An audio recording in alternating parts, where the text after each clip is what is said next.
നമസ്കാരം. News theatre ആരംഭിക്കുകയാണ്. നിരവധി വിഷയങ്ങൾ ന്യൂസ് തിയേറ്ററിൽ ഇന്ന് ഉൾപ്പെടുത്തിയിട്ടുണ്ടെങ്കിലും ആദ്യം നമുക്ക് ശബരിമലയുമായി ബന്ധപ്പെട്ട ചില റിപ്പോർട്ടുകളിലേക്ക് പോകാം. ശബരിമലയിൽ ഈ ഘട്ടത്തിൽ ഇതുവരെ പ്രവേശിച്ച, അതായത് യുവതീ പ്രവേശനമാകാം ശബരിമലയിൽ എന്ന സുപ്രീം കോടതിയുടെ പ്രവേശിച്ച സ്ത്രീകളുടെ പട്ടിക സുപ്രീം കോടതിയിൽ സർക്കാർ നൽകിയിരുന്നു. അതുപ്രകാരം 51 പേരുടെ പട്ടികയാണ് നൽകിയിട്ടുള്ളത്. ഇതുവരെ ഇക്കാര്യത്തിൽ 51 സ്ത്രീകൾ ശബരിമലയിൽ ദർശനം നടത്തി സന്നിധാനത്തെത്തി എന്ന വിശദമായ പട്ടികയാണ് നൽകിയത്. ഇക്കാര്യത്തിൽ നേരത്തെ എത്ര പേരാണ് കയറിയത് എന്നത് സംബന്ധിച്ചുള്ള ആശയക്കുഴപ്പങ്ങളൊക്കെ നിലനിന്നിരുന്നു. 51 പേർ എന്ന ദീർഘമായൊരു പട്ടികയാണ് നൽകിയത്. ഈ പട്ടികയും അത് സമർപ്പിച്ചതിനെ തുടർന്നുള്ള വിവാദങ്ങളും ഇപ്പോഴും നിലനിൽക്കുന്നുണ്ട്. കാരണം വയസ്സു രേഖപ്പെടുത്തിയതിൽ അവ്യക്തതയുണ്ട്, രജിസ്റ്റർ ചെയ്തവരായിരുന്നില്ല മല കയറിയത്, ഇങ്ങനെയുള്ള വിരുദ്ധമായ അഭിപ്രായങ്ങളും നിലനിൽക്കുന്നുണ്ട്. കോടതി ഇത് പരിഗണിച്ചപ്പോൾ കേസ് പരിഗണിച്ചതിൽ ഈ ഡിജിറ്റൽ രേഖകൾ സഹിതം 51 പേരുടെയും ഡിജിറ്റൽ രേഖകൾ, ആധാർ കാർഡ്, മറ്റ് അനുബന്ധ രേഖകൾ അടക്കമാണ് കോടതിയിൽ സമർപ്പിച്ചത്. ഇതിനെ സാധൂകരിക്കുന്ന മറ്റ് അനുബന്ധ രേഖകളും നൽകിയിരുന്നു. എന്നാൽ ഭക്തരോട് അഭിഭാഷകർ ഇക്കാര്യത്തിൽ ഇതിനെ എതിർക്കുകയായിരുന്നു. ഇങ്ങനൊരു സംഭവം ഉണ്ടായിട്ടില്ല, വ്യാജ പട്ടികയാണ്, വ്യാജരേഖയാണ് നൽകിയിരിക്കുന്നതെന്ന്. അതിനെ തുടർന്ന് ഈ ശബരിമലയിൽ പ്രവേശിച്ചവരുടെ വിവിധ പ്രതികരണങ്ങൾ എത്തിയിട്ടുണ്ട്. മീഡിയ വണ്ണിനോടും ഷീല പ്രതികരിച്ചിട്ടുണ്ട്. മാത്രമല്ല, ബിന്ദുവും കനകദുർഗയും സമർപ്പിച്ച ഹർജി കോടതി പരിഗണിച്ചിരുന്നു. ഇതിൽ പ്രധാനമായും അവർ വാദിച്ചിരുന്നത്, അല്ലെങ്കിൽ ഉന്നയിച്ചിരുന്നത്, കോടതിയോട് ആവശ്യപ്പെട്ടിരുന്നത് ലിംഗവിവേചനമാണ്. ഇവർ ശബരിമലയിൽ കയറിയ സമയത്ത് നടത്തിയ ശുദ്ധിക്രിയ എന്നുള്ളത് ലിംഗവിവേചനമാണ്. അത് ഭരണഘടനാപരമായ ഒരു വ്യക്തിക്ക് നൽകുന്ന അധികാരങ്ങളുടെ, അവകാശങ്ങളുടെ ലംഘനമാണ്. അതുകൊണ്ട് അതിനെ റദ്ദ് ചെയ്യണം, അതിനെതിരെ നിലപാടെടുക്കണമെന്ന തരത്തിലുള്ള ഹർജി സമർപ്പിച്ചിരുന്നു. മാത്രമല്ല, സംസ്ഥാന സർക്കാരിനോട് എല്ലാ പ്രായത്തിലുള്ള യുവതികൾക്കും എല്ലാവർക്കും സുരക്ഷ ഇനിയും ഉറപ്പാക്കണം എന്നും കോടതി വാക്കാലൊരു പരാമർശം, നിർദ്ദേശം നൽകുകയും ചെയ്തിരുന്നു. ആദ്യം നമുക്ക് ഭക്തരുടെ അഭിഭാഷകൻ ഇത് സംബന്ധിച്ച് പ്രതികരിച്ചത് കാണാം. 51 പേര് ഷൈൻ ഓൾറെഡി വിസിറ്റ് ചെയ്തു, 7000 പേരോളം ആപ്ലിക്കേഷൻ കൊടുത്തു, ഇങ്ങനെ പറഞ്ഞുകൊണ്ട് സ്റ്റേറ്റ്മെൻ്റ് എല്ലാം കൊടുത്തു. ആ സ്റ്റേറ്റ്മെൻറ്റ് കോടതി റെക്കോർഡായിട്ട് എടുക്കുകയോ അംഗീകരിക്കുകയോ ഒന്നും ചെയ്തില്ല. ശബരിമലയിൽ സന്ദർശനം നടത്തിയ നിരവധി സ്ത്രീകളുണ്ട്. ഇതിൽ കേരളത്തിൽ നിന്നുള്ള ആരും ഉണ്ടായിരുന്നില്ല എന്നുള്ളതാണ് ഏറ്റവും കൗതുകകരവും അങ്ങേയറ്റം ശ്രദ്ധേയമായൊരു കാര്യം. മാത്രമല്ല, അയൽ പ്രദേശങ്ങളായ ആന്ധ്ര, കർണാടക, തെലങ്കാന, ഗോവ എന്നീ പ്രദേശങ്ങളിൽ നിന്നാണ് ഈ സ്ത്രീകളുടെ പട്ടിക, അല്ലെങ്കിൽ ഈ പ്രദേശങ്ങളിൽ നിന്നുള്ളവരാണ് ഈ പട്ടികയിൽ ഉൾപ്പെടുത്തിയിട്ടുള്ളത്. ഇതിൽ ഇതര സംസ്ഥാനക്കാരി കൂടിയായ ഷീല നമ്മോട് പ്രതികരിച്ചിരുന്നു, മീഡിയ വണ്ണിനോട് പ്രതികരിച്ചിരുന്നു. പ്രായം ഈ ഘട്ടത്തിൽ രജിസ്റ്റർ ചെയ്തപ്പോൾ തെറ്റായാണ് രേഖപ്പെടുത്തിയത് എന്നാണ് അവർ പറയുന്നത്. അവർ പറയുന്നത് കേൾക്കാം. நான் ஆன்லைன் புக் பண்ணுறதுக்கு போயிருந்தேன். ஆன்லைன் புக்கிங்கில் 48 வயசு போட்டிருக்காங்க. எனக்கு 52 வயசு ஆகுது. நாங்கள் கேட்டோம், அந்த மாதிரி போட்டிருக்கீங்களா? அதெல்லாம் ஒன்றும் இல்லை, உங்கள் கார்டை காட்டுங்க, அதாவது இந்த கார்டை காட்டுங்க, இது எடுத்துன்னு போங்க அப்படின்னு சொன்னாங்க.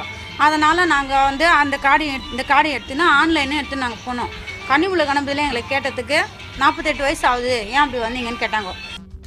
ചെന്നൈ സ്വദേശി കൂടിയ ഷീലയുടെ പ്രതികരണമാണ് ഈ കണ്ടത്.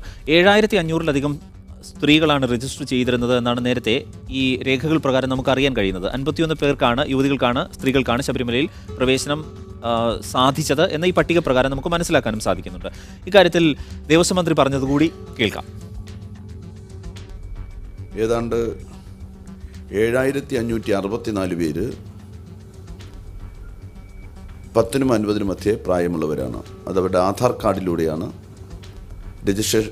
രജിസ്ട്രേഷൻ സമയത്ത് വ്യക്തമാകുന്നത്. 7564 പേര് ആധാർ കാർഡിലൂടെ ലഭ്യമാകുന്നൊരു വിവരമാണ്. അതിലാണ് 51 പേര് ഓൺലൈൻ സംവിധാനം ഉപയോഗിച്ച് കടന്നുപോയതായിട്ട് മനസ്സിലാക്കുന്നത്.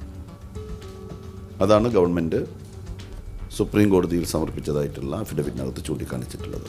അവരിനി അതുവഴി കടന്ന് വേറെ വഴി പോയിട്ടുണ്ടോയെന്നൊന്നും നമുക്കറിയില്ല.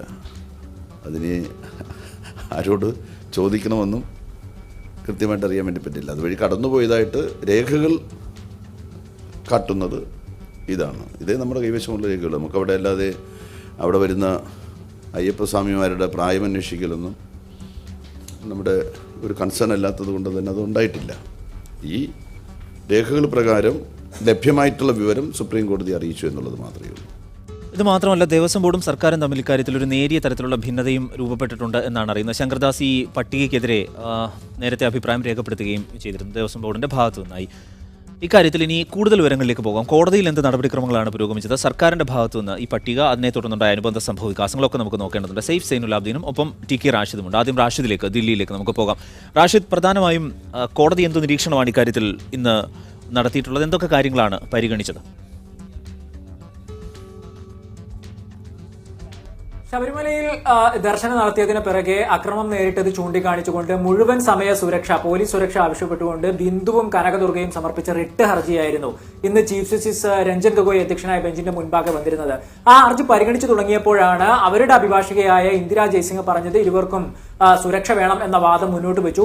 അപ്പോൾ ആദ്യം അതിനെ എതിർത്തുകൊണ്ട് ദേവസ്വം ബോർഡാണ് രംഗത്ത് വന്നത്, അതിലൊരു വിയോജിപ്പ് അറിയിച്ചുകൊണ്ട്. കാരണം നടയടക്കാൻ പോവുകയാണ്, ഇനിയിപ്പോൾ അത്തരം സുരക്ഷ ഒരുക്കണമെന്ന ആവശ്യങ്ങളൊന്നും പരിഗണിക്കരുത് എന്ന് ദേവസ്വം ബോർഡ് ആദ്യം തന്നെ പറയുന്നു. ഇതിന് പിറകെയാണ് സർക്കാർ വളരെ നിർണായകമായ ഈ വിവരം കോടതിയിൽ വെളിപ്പെടുത്തുന്നത്. സർക്കാരിന് വേണ്ടി ഹാജരായ വിജയ് ഹസാരിയ ചൂണ്ടിക്കാണിച്ച കാര്യം 51 സ്ത്രീകൾ, അതായത് യുവതികൾ ശബരിമലയിൽ പ്രവേശിച്ചു എന്നുള്ളതാണ്. അതിന് ഡിജിറ്റൽ രേഖ കയ്യിൽ തെളിവായി ഉണ്ട് എന്നും അദ്ദേഹം കോടതിയിൽ ഈ 51 പേരുടെ വിവരങ്ങൾ അടങ്ങുന്ന ആധാർ നമ്പർ, അതോടൊപ്പം തന്നെ അഡ്രസ്സ്, ഫോൺ നമ്പർ ഉൾപ്പെടെയുള്ള ഈ ഇപ്പോൾ പുറത്തു വന്ന ഈ രേഖ അടങ്ങുന്ന കുറിപ്പ് കോടതിയിൽ ഉയർത്തിപ്പിടിച്ചുകൊണ്ട് അദ്ദേഹം വാക്കാൽ പറഞ്ഞു. ആ കുറിപ്പ് കോടതിയിൽ ഔദ്യോഗികമായി സമർപ്പിക്കുകയോ അത് കോടതിയിൽ ഒരു രേഖയാക്കി വെക്കുകയോ സർക്കാർ ചെയ്തില്ല എന്നതാണ് ഇന്നത്തെ മറ്റൊരു പ്രധാനപ്പെട്ട കാര്യം. വാക്കാൽ പറയുകയായിരുന്നു അഭിഭാഷകൻ ചെയ്തത്. ഇത് പിന്നാലെ തന്നെ വാർത്തയാവുകയും പുറത്ത് ഈ കുറിപ്പ് പ്രചരിക്കുകയും മാധ്യമങ്ങളിലൂടെ പുറത്തു വരികയും ചെയ്തതോടുകൂടിയാണ് മറ്റു വിവാദങ്ങളിലേക്കും അതിന്റെ ആധികാരികത സംബന്ധിച്ച പരിശോധനകളിലേക്കും ഒക്കെ കടക്കുന്ന സാഹചര്യം നമ്മൾ കണ്ടത്. അതിൽ പലതും പ്രായം സംബന്ധിച്ച അവ്യക്തതകളിലേക്ക് പോകുന്നതും അത് വ്യാജമാണെന്ന് ആ കുറിപ്പിൽ പരാമർശിക്കപ്പെട്ട ആളുകൾ പറയുന്നതും ഒക്കെ പിന്നീട് പുറത്തു വരികയുണ്ടായി.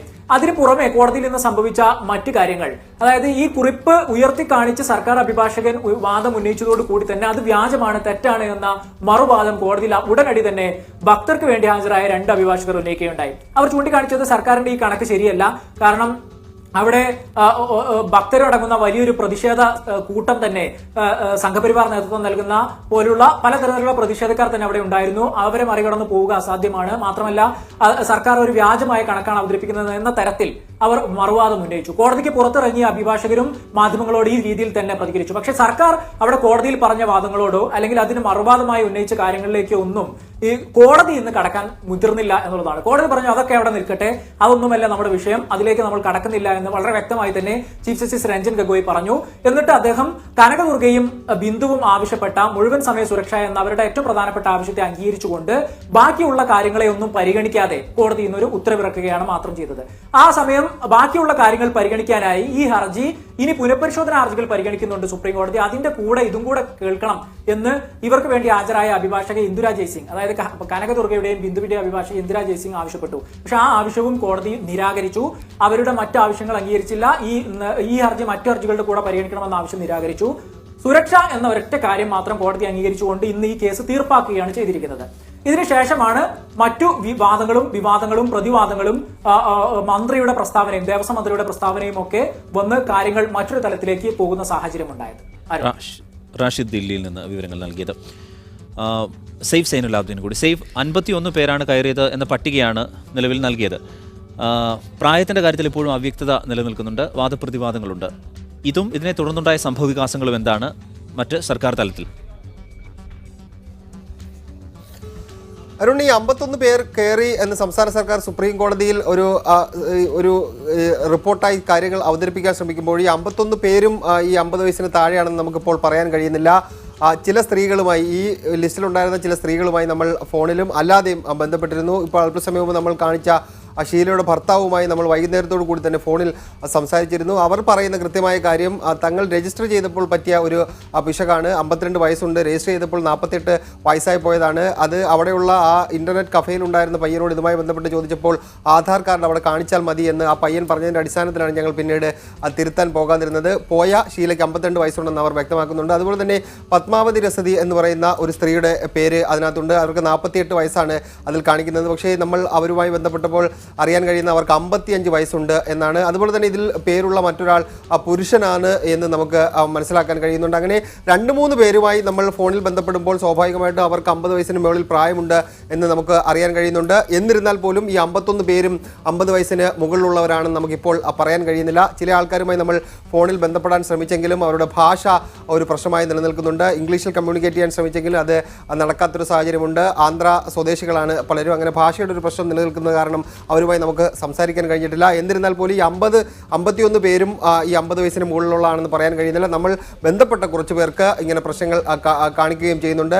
സംസ്ഥാന സർക്കാർ നൽകുന്ന വിശദീകരണം അത് തന്നെയാണ്. അവിടെ രജിസ്റ്റർ ചെയ്യപ്പെട്ട രേഖകൾ പ്രകാരമാണ് സംസ്ഥാന സർക്കാർ സുപ്രീം കോടതി ഈ കാര്യങ്ങൾ അറിയിച്ചിരിക്കുന്നത്. ഏതെങ്കിലും തരത്തിൽ ഒരു തെറ്റ് സംസ്ഥാന സർക്കാരിൻ്റെ ഭാഗത്ത് നിന്ന് ഉണ്ടായിട്ടില്ല. അത് പോലീസിൻ്റെ വെബ്സൈറ്റ് മുഖേന രജിസ്റ്റർ ചെയ്യപ്പെട്ട വെർച്വൽ ക്യൂ രജിസ്റ്റർ ചെയ്യപ്പെട്ടതിൻ്റെ രേഖകളാണ് ഞങ്ങൾ സമർപ്പിച്ചിരിക്കുന്നത്. സംസ്ഥാന സർക്കാർ ആരെങ്കിലും തെറ്റിദ്ധരിപ്പിക്കാനല്ല ഇതുവഴി ശ്രമിച്ചിരിക്കുന്നത്. അത് രേഖകൾ പ്രകാരം അവർ തന്നെ രജിസ്റ്റർ ചെയ്തതാണ്. അതിൻ്റെ ഡോക്യുമെൻ്റാണ് ഞങ്ങൾ അറിയിച്ചിരിക്കുന്നത്. ഇവർ 51 പേരും അവിടെ എത്തിയിട്ടുണ്ട്. അത് പരിശോധിച്ചതിൻ്റെ അടിസ്ഥാനത്തിലാണ് ഈ രേഖകൾ സമർപ്പിക്കുന്നതെന്നാണ് സംസ്ഥാന സർക്കാർ നൽകുന്ന വിശദീകരണം. എന്തായാലും സ്ത്രീ പ്രവേശനം എന്ന് പറയുന്നത് 3-4 പേരല്ല എന്നാണ് നമുക്ക് ഇതുവഴി വ്യക്തമാകുന്നത്. ഒരുപക്ഷെ 50 വയസ്സിന് താഴെയുള്ള നിരവധി സ്ത്രീകൾ ഈ സന്നിധാനത്ത് ഇതിനോടകം തന്നെ എത്തിയിട്ടുണ്ടാവുക. ഇത് വെർച്വൽ ക്യൂ വഴി മാത്രമുള്ള ഒരു പട്ടികയാണ് പുറത്തു വരുന്നത്. അല്ലാതെ ഏതെങ്കിലും തരത്തിലുള്ള സ്ത്രീകൾ എത്തിയിട്ടുണ്ടോ എന്ന് സംബന്ധിച്ച ഒരു വ്യക്തത ഇനിയും വരേണ്ടിയിരിക്കുന്നു. എന്തായാലും കനകദുർഗയും ബിന്ദുവും ഈ ശ്രീലങ്കൻ യുവതിയും മാത്രമല്ല മറ്റുള്ള ഈ 50 വയസ്സിന് താഴെയുള്ള മറ്റ് സ്ത്രീകളും കയറിയിട്ടുണ്ടാവുക എന്ന നിഗമനത്തിലേക്ക് കാര്യങ്ങൾ എത്തിപ്പെടുകയും ചെയ്യുന്നുണ്ട്. എന്തായാലും ഇക്കാര്യത്തിൽ സർക്കാരിനോ പോലീസിന് ചില വീഴ്ചകൾ സംഭവിച്ചിരിക്കുന്നു എന്ന് പറയാതിരിക്കാൻ കഴിയില്ല. അത് ഈ പട്ടിക സമർപ്പിച്ചപ്പോൾ ഇതെല്ലാം കൃത്യമായി പരിശോധിച്ച് സമർപ്പിക്കണമായിരുന്നു എന്നൊരു വീഴ്ച പോലീസിൻ്റെ ഭാഗത്ത് നിന്ന് ഉണ്ടാവുകയും ചെയ്തിട്ടുണ്ടായിരുന്നു. സെയ്ഫ് സൈനുലാബ്ദീനും ഒപ്പം ടി കെ റാഷിദും ദില്ലിയിൽ നിന്ന്. ഇതാണ് ശബരിമലയുമായി ബന്ധപ്പെട്ട് ഈ കോടതിയിൽ സംസ്ഥാന സർക്കാർ സമർപ്പിച്ച പട്ടികയും അതിനെ തുടർന്നുണ്ടായ സംഭവവികാസങ്ങളും ഈ ഘട്ടത്തിൽ ഇതുവരെയാണ്.